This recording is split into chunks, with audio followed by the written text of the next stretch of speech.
तेलंगाना में साबिक रुकन असेंबली गादरी किशोर ने कांग्रेस हुकूमत के खिलाफ मुनफरिद एहतजाज किया। उन्होंने कांग्रेस बाकी कार्ड्स और घर घर जाकर शावली गोरेरम मंडल जिला नलगंदा में तकसीम किए।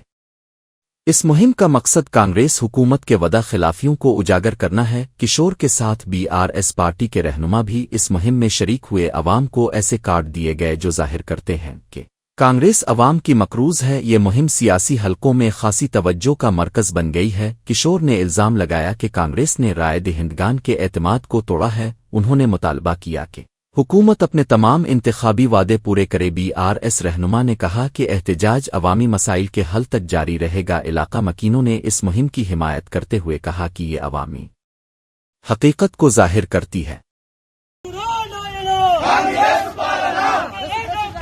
किशोर कुमार गाరు నాయకత్వం జై తెలంగాణ జై తెలంగాణ జై తెలంగాణ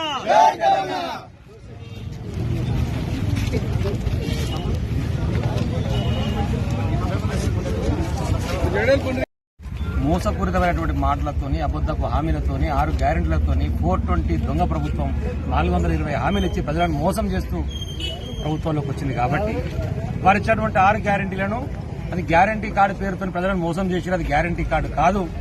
కాంగ్రెస్ పార్టీ ఆ ప్రభుత్వం మనకున్నటువంటి బాకీ కాబట్టి బాకీ కార్డు పేరుతోని కాంగ్రెస్ పార్టీ బాకీ కార్డు పేరుతోని ఈరోజు ప్రజలకు ఇస్తా అన్నటువంటి హామీలు ఏవైతే ఉండేనో మహిళలకు ఇస్తా అన్నటువంటి 2500 ఈ రోజు వరకు అయినటువంటిది ఒక్కొక్క మహిళకి ఎంత రావాల్సి ఉండే, పెన్షన్ కనుక 4000 చేస్తా అంటే దాని ప్రకారం ఈ రోజు వరకు ఎంత రావాల్సి ఉండే, రైతు రుణమాఫీకి జరగాల్సింది ఏముండే, రైతు బంధుకు సంబంధించింది ఏముండే, తులం బంగారం ఇస్తే ఈ రోజు వరకు అయినటువంటి పెన్నులకు సంబంధించి ఎంత బాకీ ఉన్నారు, రైతు కూలీలకు ఇస్తా అని చెప్పేసి మాట అబద్ధ ప్రచారం చేసినటువంటి దాని ప్రకారం రైతు కూలీలకు ఎంత అమౌంట్ రావాల్సి ఉండే, విద్యా భరోసా కార్డు గాని ఆటో కార్మికులు గాని వీటన్నిటి ప్రకారం ఈ జరిగినటువంటి 22 నెలల్లో కాంగ్రెస్ పార్టీ ప్రభుత్వం ప్రజలకు ఉన్నటువంటి బాకీ ఎంత అనే దాన్ని బీఆర్ఎస్ పార్టీగా మా వర్కింగ్ ప్రెసిడెంట్ గారు ఇచ్చినటువంటి ఆదేశాల మేరకు మేమందరం కూడా వాటన్నిటిని కార్డుల రూపంలో రూపొందించి కాంగ్రెస్ బాకీ కార్డు